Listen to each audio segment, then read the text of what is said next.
انا حبيت ان انا اصور الفيديو ده لان المكان حرفيا خرافي.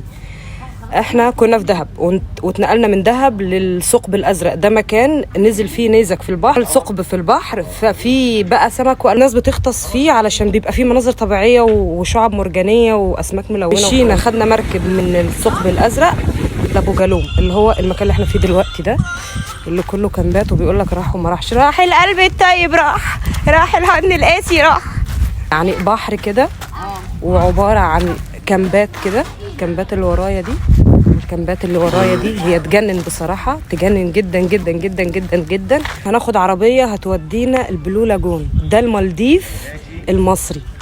خليكم معايا اصور لكم اول باول. مصر فيها حاجات حلوه قوي والله، بس في ناس كتيره مش مسلطه عليها الضوء. لاف يو. انا جايه اهو، تاخرت عليهم كنت بصور. نجمه بقى وبراحتي. هاي يا حلوه، اشتريت منها خلخال الرجل ودلوقتي زي ما انتم شايفين